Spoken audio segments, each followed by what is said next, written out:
The rain mirrors the storm inside me. It's always the rain, isn't it? A constant, mournful soundtrack to the unraveling of everything I thought I knew. We built this life, Ilara and I. A beautiful house, a comfortable existence, a seemingly perfect facade.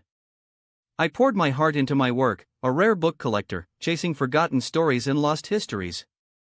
She, a celebrated artist, her canvases bursting with vibrant colors, a stark contrast to the muted tones of my world.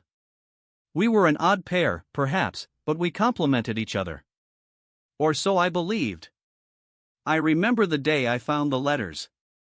Tucked away in a hidden compartment of her jewelry box, a secret she had guarded so carefully. The words swam before my eyes, each sentence a fresh wound.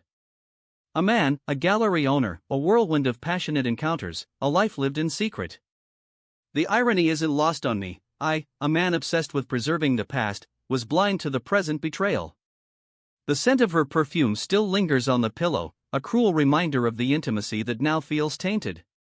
I stare at her photograph, a ghost of the woman I loved, the woman who vanished the moment she began to truly live. The rain continues to fall, washing away the remnants of our shared dreams, leaving behind only the cold, hard truth. This music box was her favorite. A gift from her grandmother, she'd always said it held a piece of her childhood. I'd often watch her wind it up, the delicate melody filling the room, her eyes lost in reverie. Now, the music feels wrong. Jarring. Each note a painful reminder of the joy that's been stolen from our home. I found it on the floor, near the balcony, the ballerina's painted smile seeming almost mocking. It's a symbol, I think, of a life carefully constructed, a performance played for an audience that never truly knew the truth. The melody, once comforting, now twists in my mind, a haunting echo of happier times. I try to remember the last time she wound it up, the way her fingers danced across the mechanism. It's a fleeting memory, fading like a dream. The silence that follows the music is deafening, filled only with the weight of her absence and the unspoken words that hang heavy in the air. I find myself wandering the city streets at night, a ghost in the urban landscape. The crowds rush past, oblivious to the turmoil within me. Each face a stranger, each passing car a blur of indifference. I used to enjoy the energy of the city, the vibrant pulse of life. Now, it's just noise. A constant reminder of the world continuing on, while my world has shattered. I walk aimlessly, seeking, what? I don't even know. Perhaps a distraction. Perhaps a glimpse of someone who understands the pain I carry. The city lights seem to mock me, their brilliance highlighting the darkness within. I feel utterly alone, adrift in a sea of humanity. The rain starts to fall again, washing over me, blurring the already indistinct edges of my reality. I wonder if she ever thinks of me, if she ever feels a flicker of remorse. The bedroom feels sterile. As if someone has meticulously erased all traces of her presence, leaving behind only an empty shell. The scent of her perfume is faint, barely detectable, like a phantom memory. I find the silk scarf on the floor, a deep crimson, the color of passion and betrayal. It's a stark contrast to the pale colors of the room, a splash of vibrant defiance. I remember the night she wore it, a night of laughter and whispered secrets. Now, it's just a discarded piece of fabric, a symbol of a love that has withered and died. I walk across the room, my footsteps echoing in the silence. The bed is neatly made, as if she's preparing for someone else. The thought sends a chill down my spine. I reach out and touch the sheets, feeling the coolness of the fabric beneath my fingertips. The mirror shattered that night. Not literally, at least not in the way I initially understood. It was my perception of reality that shattered. The image I had of Ilara, of our life, of our love, all splintered into a million jagged pieces. I stood there, staring at the reflection of my own broken face, unable to comprehend the magnitude of the betrayal. Each shard a painful reminder of the lies, the deceit, the stolen moments. I wanted to scream, to rage, to shatter everything in sight. But all that came out was a hollow silence. The glass reflects a distorted version of myself, a man consumed by pain and disbelief. I see the anger in my eyes, the sadness etched on my face, the disbelief that I could have been so blind. I spend hours on the balcony, staring out at the city lights. They seem so distant, so unattainable. Each light a story, a life, a connection that I've been denied.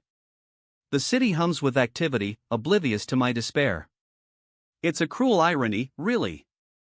All this life, all this energy, and I feel utterly isolated. The ivy that creeps along the railing is a symbol of decay, a reminder of the slow, inevitable decline of everything I hold dear.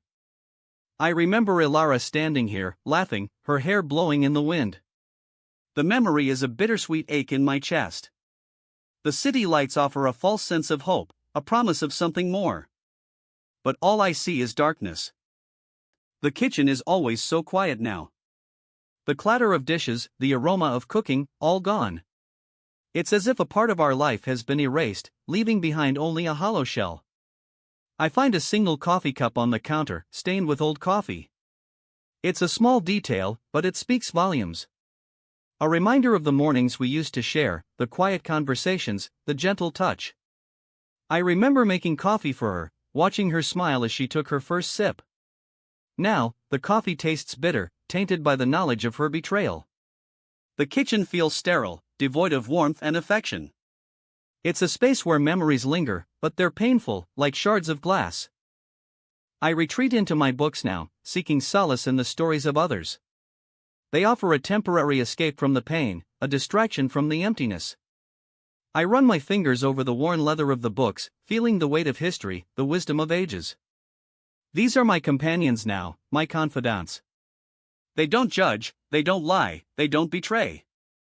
I lose myself in the pages, traveling to distant lands, encountering fascinating characters, living lives that are richer and more meaningful than my own.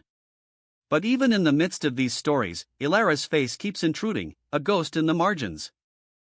I find myself drawn to this bar, seeking oblivion in the bottom of a glass. The whiskey burns going down, a temporary distraction from the coldness in my heart. The other patrons are oblivious to my pain, lost in their own worlds. I watch them, wondering if they've ever experienced the kind of devastation I'm feeling. The bartender glances at me occasionally, a flicker of sympathy in his eyes. I don't want pity, but I can't seem to escape the feeling of being utterly alone. The music is a mournful blues, echoing the sadness within me. The rain keeps falling, relentless and unforgiving. It mirrors the tears I refuse to shed. I press my hand against the windowpane, feeling the cold glass against my skin. It's a physical manifestation of the barrier between me and the world. I'm trapped inside my own grief, unable to move forward. The city lights blur through the rain, indistinct and meaningless. I long for a clear view, a glimpse of hope, but all I see is darkness. I found this photograph tucked away in a box of old memories. It's a picture of Ilara and me, taken years ago, when we were young and full of hope. We were smiling, laughing, carefree. It feels like a lifetime ago.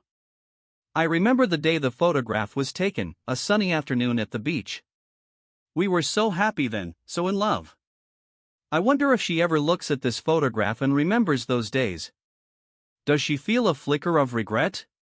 Or has she completely erased the past? The red rose was her favorite flower.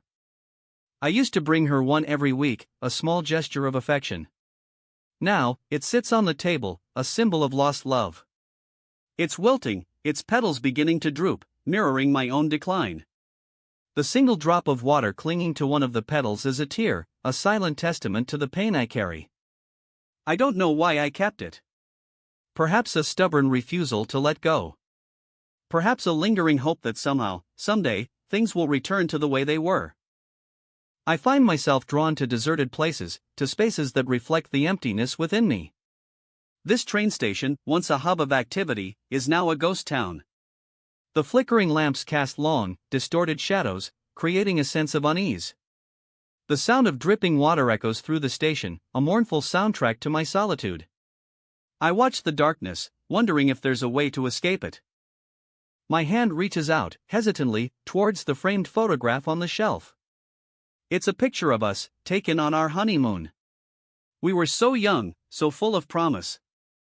I haven't looked at this photograph in months. It's too painful. But tonight, I feel compelled to see it again. to remember the happiness we once shared.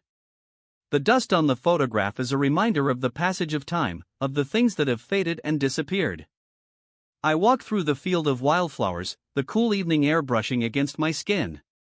The sky is a breathtaking canvas of colors, a reminder of the beauty that still exists in the world. But it doesn't reach me. My heart is too heavy, my spirit too broken. I try to find solace in the natural world, but it's no use.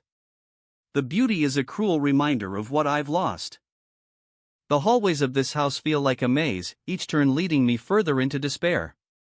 The portraits of my ancestors stare down at me, their eyes filled with judgment. They seem to disapprove of my failure, my inability to maintain the facade of perfection. I walk down the hallway, feeling suffocated by the weight of history, the burden of expectation.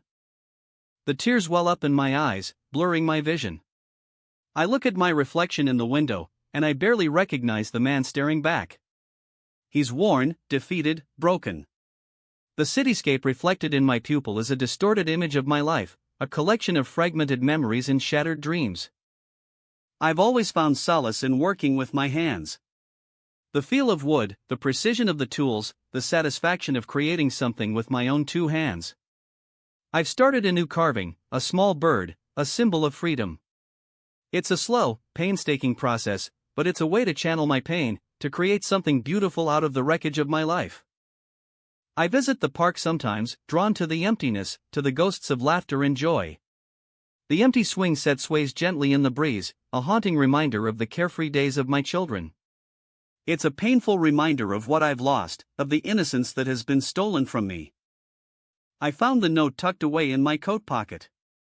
It's a single line, handwritten in Ilara's familiar script, "I'm sorry." It's a hollow apology, a meaningless gesture. But it's all I have left. I hold the crumpled piece of paper in my hand, tracing the words with my finger. I watch the sunset, the colors painting the sky in shades of sorrow and hope. The day is ending, and with it, a chapter of my life. I don't know what the future holds, but I know I have to move forward. I have to find a way to heal, to rebuild, to find meaning in the wreckage. I see a single sunflower blooming in the field, its face turned towards the sun.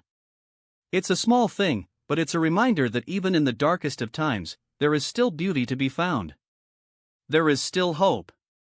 Perhaps, someday, I can learn to live with the pain, to find peace in the aftermath of the storm. Perhaps, someday, I can learn to love again.